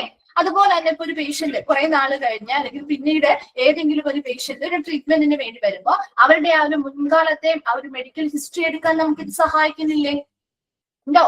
അപ്പൊ ഒരു ഫ്യൂച്ചർ പർപ്പസിന് വേണ്ടി, അപ്പൊ പ്രസന്റിലുള്ള ഇതിന് ഉദ്ദേശം മാത്രമല്ല ഭാവിയിലേക്കുള്ള ഒരു ഉപയോഗത്തിന് കൂടി വേണ്ടിയാണ് നമ്മൾ ഇത് നിലനിർത്തുന്നത്. അപ്പൊ ഒരു പേഷ്യന്റിന് ഇത്ര നാളായിട്ട് എന്തൊക്കെ അസുഖങ്ങൾ ഉണ്ടായിരുന്നു, എന്തൊക്കെ ട്രീറ്റ്മെന്റുകളിലൂടെ അവർ കടന്നുപോയി, അല്ലെ? എന്തൊക്കെ പ്രൊസീജിയേഴ്സിലൂടെ അവർ കടന്നുപോയി, എന്തൊക്കെ ഫോളോ അപ്പുകളാണ് അവർ അതിനുശേഷം പാലിച്ചിരിക്കുന്നത്, അതിന് ഇടയിൽ അവർക്ക് വേറെ എന്തെങ്കിലും രോഗങ്ങൾ വന്നിട്ടുണ്ടോ, കൃത്യമായിട്ട് അവർ കണ്ടിന്യൂ ചെയ്ത് എന്തെങ്കിലും മരുന്നുകൾ കഴിക്കുന്നുണ്ടോ, അങ്ങനെ എല്ലാ കാര്യങ്ങളും ഒരു പേഷ്യന്റുമായി ബന്ധപ്പെട്ട എല്ലാ കാര്യങ്ങളും നമുക്ക് ഹോസ്പിറ്റലിൽ വന്നതിന് ശേഷമുള്ള എല്ലാ കാര്യങ്ങളും നമുക്ക് ആ ഒരു മെഡിക്കൽ റെക്കോർഡിൽ നിന്ന് കിട്ടും, അല്ലെ? അപ്പൊ അതുകൊണ്ട് തന്നെ ഫ്യൂച്ചർ പർപ്പസിന് വേണ്ടിയിട്ടും നമുക്കിത് കൃത്യമായിട്ട് ഉപയോഗിക്കാനായിട്ട് സാധിക്കും. അപ്പൊ മെഡിക്കൽ റെക്കോർഡ് ഡിപ്പാർട്ട്മെന്റ് അല്ലെങ്കിൽ MRD, അതിന്റെ എക്സ്പാൻഡ് ഫോം ചോദിക്കാറുണ്ട്, MRD കേട്ടോ. അപ്പൊ ദിസ് ഡിപ്പാർട്ട്മെന്റ് ഹാൻഡിൽസ് റെക്കോർഡിംഗ്, അല്ലെ? ഈ ഡിപ്പാർട്ട്മെന്റ് എന്താണ്? പ്രധാനമായിട്ടും ഒരു ഔട്ട് പേഷ്യന്റ് ആയിക്കോട്ടെ ഇൻപേഷ്യന്റ് ആയിക്കോട്ടെ അവരുമായി ബന്ധപ്പെട്ട് വരുന്ന എല്ലാ റെക്കോർഡ്സ് അല്ലെങ്കിൽ ഫയലുകളും കൃത്യമായിട്ട് റെക്കോർഡ് ചെയ്യുകയും മെയിൻറ്റെയിൻ ചെയ്യുകയും ചെയ്യുന്ന ഒരു ഡിപ്പാർട്ട്മെന്റ് ആണ് മെഡിക്കൽ റെക്കോർഡ് ഡിപ്പാർട്ട്മെന്റ് അല്ലെങ്കിൽ MRD. അതുപോലെ തന്നെ ദിസ് ഡിപ്പാർട്ട്മെന്റ് എന്താണ്? അവിടുത്തെ ആ റെക്കോർഡുകളുമായി ബന്ധപ്പെട്ട് പേഷ്യൻസുമായി ബന്ധപ്പെട്ട എല്ലാ മെഡിക്കൽ പരമായിട്ടുള്ള സ്റ്റാറ്റിസ്റ്റിക്സ് അല്ലെങ്കിൽ മെഡിക്കൽ പരമായ സ്ഥിതിവിവര കണക്കുകൾ കൃത്യമായിട്ട് എത്ര പേഷ്യൻസ് വരുന്നുണ്ട്, ഒരു ഫോളോ അപ്പുകൾ ചെയ്യുന്ന കൃത്യമായിട്ട് നമ്മൾ കണ്ടിന്യൂ ചെയ്ത് നിലവിൽ നമ്മുടെ കറന്റ്ലി വരുന്ന പേഷ്യൻസിന്റെ എണ്ണം എത്രയാണ്, ഒരു പ്രത്യേകമായിട്ടുള്ള രോഗമുള്ള പേഷ്യൻസ് എത്രയാണ്, നമ്മൾ ഓരോ ട്രീറ്റ്മെന്റുകൾ എടുത്തുകൊണ്ടിരിക്കുന്ന പേഷ്യന്റ് എത്രയാണ്, അങ്ങനെ ഏതൊരു കണക്ക് നോക്കിയാലും നമുക്ക് ഈ ഒരു ഡിപ്പാർട്ട്മെന്റിലെ ഈ ഒരു MRD മെഡിക്കൽ റെക്കോർഡ് ഡിപ്പാർട്ട്മെന്റുകൾ വെച്ച് നമുക്കത് കാൽക്കുലേറ്റ് ചെയ്തെടുക്കാൻ പറ്റും. അതുപോലെ നമുക്ക് ഭാവിയിലേക്കുള്ള ഉപയോഗത്തിനും ഫ്യൂച്ചറിലെ പർപ്പസിനും ഉദ്ദേശത്തിന് വേണ്ടിയിട്ടും ഇത് വളരെ യൂസ്ഫുൾ ആയിട്ടുള്ള ഒന്നാണ്. വായിച്ചു നോക്കിയ medical record department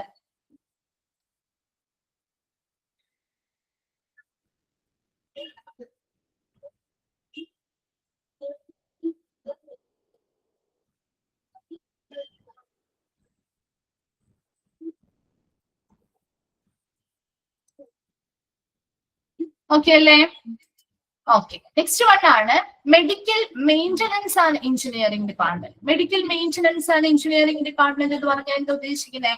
This department ensure that the hospital is in operable condition. എന്ന് വെച്ചാൽ ഉദ്ദേശിക്കുന്നത് ഹോസ്പിറ്റലിലെ എല്ലാ കാര്യങ്ങളും നല്ല പ്രവർത്തനക്ഷമമായിട്ടുള്ള ഒരു അവസ്ഥയിലാണ് എന്ന് ഉറപ്പുവരുത്തുന്ന ഒരു ഡിപ്പാർട്ട്മെന്റ് ആണ്, അല്ലെ? മെയിന്റനൻസ് ആൻഡ് എഞ്ചിനീയറിംഗ് ഡിപ്പാർട്ട്മെന്റ് എന്ന് പറയുന്നത്. It makes plans that perform various project for the hospital. ഇത് ആ ഒരു ഹോസ്പിറ്റലിലെ എല്ലാ കാര്യങ്ങളും വളരെ നല്ല രീതിയിൽ വർക്ക് ആവുന്നുണ്ട്, അല്ലെങ്കിൽ ശരിയായ ഒരു വർക്കിംഗ് കണ്ടീഷനിലാണെന്ന് ഉറപ്പുവരുത്തുന്നതിന് വേണ്ടി ആ ഹോസ്പിറ്റലുമായി ബന്ധപ്പെട്ട ഒരുപാട് പ്ലാൻസും പ്രൊജക്ടുകളും ഒക്കെ ഈ ഒരു ഡിപ്പാർട്ട്മെന്റ് എന്ത് ചെയ്യുന്നുണ്ട്? നടപ്പിലാക്കുന്നുണ്ട്.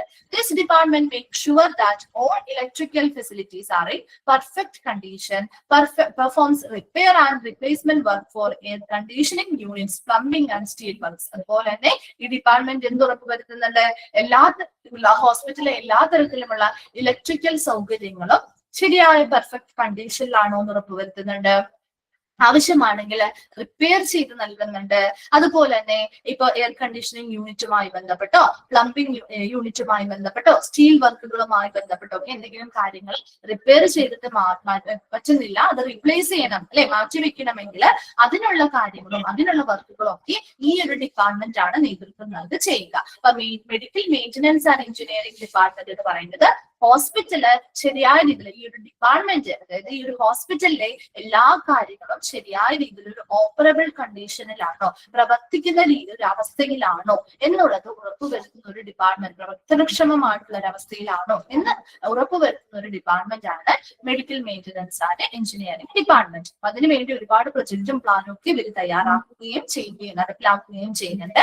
അതുപോലെ എല്ലാ തരത്തിലുമുള്ള ഇലക്ട്രിക്കൽ ഫെസിലിറ്റീസും ശരിയായ ഒരു പെർഫെക്റ്റ് കണ്ടീഷനിലാണോ വർക്ക് ചെയ്യുന്നത്, ആവശ്യമാണെങ്കിൽ റിപ്പയറുകൾ നടത്തുക, അതുപോലെ തന്നെ ആവശ്യമാണെങ്കിൽ റീപ്ലേസ്മെന്റ് വർക്കുകളും എയർ കണ്ടീഷനിങ്ങുമായി ബന്ധപ്പെട്ടോ പ്ലംബിങ്ങുമായി ബന്ധപ്പെട്ടോ സ്റ്റീൽ വർക്ക്സുമായി ബന്ധപ്പെട്ടോ ഒക്കെ ഈ ഡിപ്പാർട്ട്മെന്റ് നൽകുന്നുണ്ട്. വായിച്ചു നോക്കിയ medical maintenance and engineering department.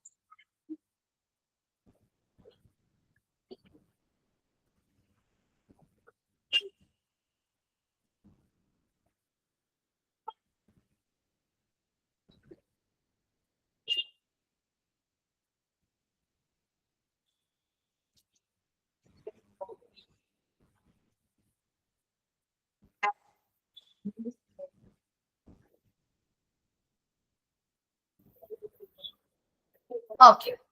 Then next one ആണ് purchasing department, that is material management. ആ പർച്ചേസിംഗ് ഡിപ്പാർട്ട്മെന്റിന് അറിയപ്പെടുന്ന മറ്റൊരു പേരാണ് കേട്ടോ മെറ്റീരിയൽസ് മാനേജ്മെന്റ് എന്ന് പറയുന്നത്. അപ്പൊ പർച്ചേസിംഗ് ഡിപ്പാർട്ട്മെന്റ് എന്ന് പറയുമ്പോൾ നമുക്കറിയാലോ, this department is responsible for purchasing all supplies and equipment for the hospital. ഹോസ്പിറ്റലിന് വേണ്ടിയുള്ള എല്ലാ സാധനങ്ങളും ഉപകരണങ്ങളും ഒക്കെ എത്രത്തോളം ഓരോ ഡിപ്പാർട്ട്മെന്റിൽ അല്ലെങ്കിൽ ഹോസ്പിറ്റലിലെ ഓരോ ഏരിയയിലേക്കും എത്രത്തോളം ഉപകരണങ്ങൾ വേണം, ഏതൊക്കെ സാധനങ്ങളാണ് വേണ്ടത്, അത് കൃത്യമായിട്ട് ഓർഡറുകൾ എടുക്കുകയും ആ ഓർഡർ സ്വീകരിക്കുന്നതിനനുസരിച്ച് കൃത്യമായ റിക്വസ്റ്റുകൾ എടുക്കുന്നു. ആ റിക്വസ്റ്റുകൾ കിട്ടുന്നതിനനുസരിച്ച് കൃത്യമായിട്ടുള്ള ബന്ധപ്പെട്ട സപ്ലയേഴ്സുമായിട്ട് ഓർഡറുകൾ കൊടുക്കുന്നു. അവരിൽ നിന്നും കൃത്യമായ ഓർഡറുകൾ കൊടുത്ത് വരുന്ന സാധനങ്ങൾ കൃത്യമായിട്ട് പരിശോധിച്ച് അത് സ്റ്റോർ ചെയ്യുകയും ആവശ്യമുള്ള ഇടങ്ങളിലേക്ക് വിതരണം ചെയ്യുകയും ചെയ്യുന്ന ഒരു ഡിപ്പാർട്ട്മെന്റ് ആണ് പർച്ചേസിംഗ് ഡിപ്പാർട്ട്മെന്റ് അല്ലെങ്കിൽ മെറ്റീരിയൽസ് മാനേജ്മെന്റ്. ഇതും ചാപ്റ്റർ ആയിട്ട് പഠിക്കാനുണ്ട് കേട്ടോ. ചാപ്റ്റർ ആണ് മെറ്റീരിയൽസ് മാനേജ്മെന്റ് എന്ന് പറയുന്ന ചാപ്റ്റർ. ഇവിടെ ഇത്ര മാത്രമേ ഉള്ളൂ. ഹോസ്പിറ്റലിലെ എല്ലാ തരത്തിലുള്ള സാധനങ്ങളും, ഇപ്പൊ ഒരു ഡിപ്പാർട്ട്മെന്റിൽ മാത്രമല്ല, ഹോസ്പിറ്റലിൽ മൊത്തത്തിലെ എല്ലാ ഡിപ്പാർട്ട്മെന്റുകളെയും എന്ത് ചെയ്യുന്നു, ആവശ്യങ്ങൾ എന്തൊക്കെയാണ്, എന്തൊക്കെ സാധനങ്ങൾ വേണം, എന്തൊക്കെ എക്യുപ്മെന്റുകൾ അവർക്ക് വേണം, അതുമായി ബന്ധപ്പെട്ട റിക്വസ്റ്റുകൾ ഈ ഒരു പർച്ചേസിംഗ് ഡിപ്പാർട്ട്മെന്റിലേക്ക് കിട്ടുകയും ആ റിക്വസ്റ്റ് പ്രകാരം അവർക്ക് ആവശ്യമുള്ള സാധനങ്ങൾ കൃത്യമായിട്ട് സപ്ലയേഴ്സുമായി ബന്ധപ്പെട്ട ഓർഡറുകൾ കൊടുക്കുകയും അത് വന്നു കഴിയുമ്പോൾ അത് കറക്റ്റ് ആയിട്ട് ചെക്ക് ചെയ്യുകയും അത് സ്റ്റോർ ചെയ്യുകയും അതാത് ഡിപ്പാർട്ട്മെന്റുകളുടെ ആവശ്യകതകൾക്കനുസരിച്ച് അത് വിതരണം ചെയ്യുകയും ചെയ്യും. ക്ലിയർ അല്ലേ പർച്ചേസിംഗ് ഡിപ്പാർട്ട്മെന്റ്? ലാസ്റ്റ് വണ്ണം കൂടി നമുക്ക് പറയാം. Information technology and communication. Information technology and communication department എന്ന് പറഞ്ഞാൽ ഓൾ ഹോസ്പിറ്റൽ ടുഡേ, നമ്മുടെ പ്രസന്റ് ഇപ്പോൾ എല്ലാ ഹോസ്പിറ്റലും എങ്ങനെയാണ് computers to keep track of the patient records and other medical related affairs അല്ലെ, എല്ലാം കമ്പ്യൂട്ടർ വൽക്കരിച്ചു കഴിഞ്ഞു. ശരിയല്ലേ? പേഷ്യൻസിന്റെ റെക്കോർഡ് ആയിക്കോട്ടെ, മറ്റ് മെഡിക്കൽ പരമായിട്ടുള്ള മറ്റു കാര്യങ്ങളായിക്കോട്ടെ, ഇതെല്ലാം നമുക്ക് കമ്പ്യൂട്ടറിൽ കിട്ടുന്നില്ലേ? കിട്ടുന്നുണ്ടോ? ഇല്ലേ?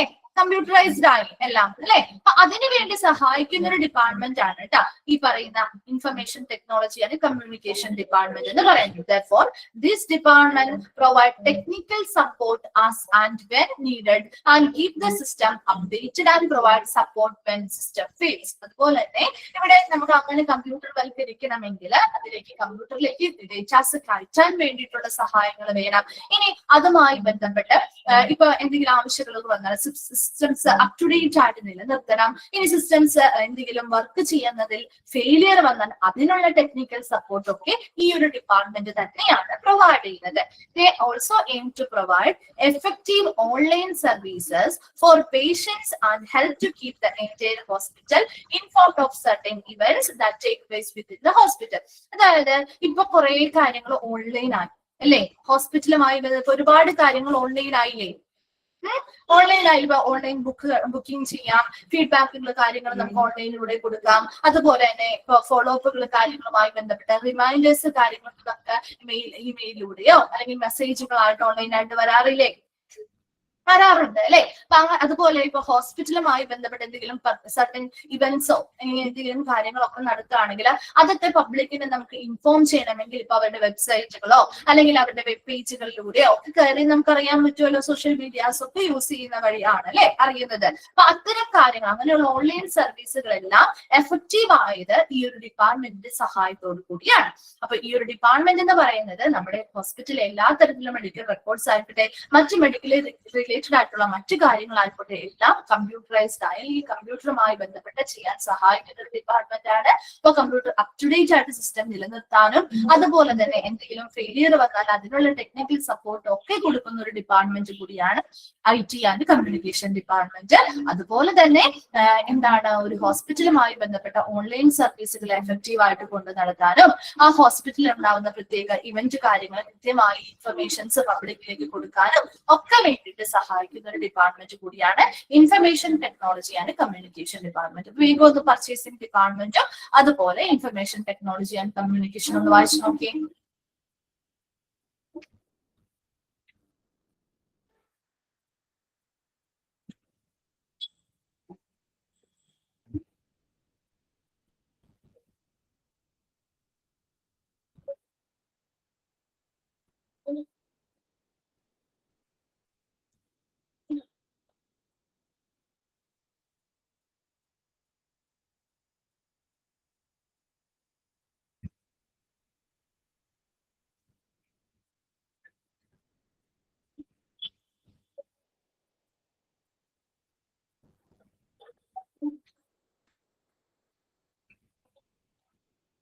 ഓക്കെ, ക്ലിയർ അല്ലേ ഇത്? അപ്പൊ നമ്മുടെ സപ്പോർട്ടീവ് ഡിപ്പാർട്ട്മെന്റുകൾ ഹോസ്പിറ്റലിലെ സപ്പോർട്ടീവ് ഡിപ്പാർട്ട്മെന്റുകൾ കംപ്ലീറ്റ് ആയി കേട്ടോ. ഇനി നമുക്ക് എടുക്കാനുള്ളത് ഒരു സെക്ഷൻ കൂടിയാണ് അഡ്മിനിസ്ട്രേറ്റീവ് ഡിപ്പാർട്ട്മെന്റിന്റെ ഹോസ്പിറ്റലാണ്. അത് നമുക്ക് നെക്സ്റ്റ് ക്ലാസ്സിൽ എടുക്കാം. ഇവിടെ വരെയും വായിച്ചിട്ട് വരാം. സപ്പോർട്ടീവ് ഡിപ്പാർട്ട്മെന്റുകളാണ് നമ്മൾ ഇന്ന് എടുത്തത്. ഇവിടെ വരെയും വായിച്ചിട്ട് വരാം. ഡൗട്ട്സോ കാര്യങ്ങളോ ഉണ്ടെങ്കിൽ നെക്സ്റ്റ് ക്ലാസ്സിൽ വരുമ്പോൾ ചോദിക്കാം കേട്ടോ. Okay, thank you.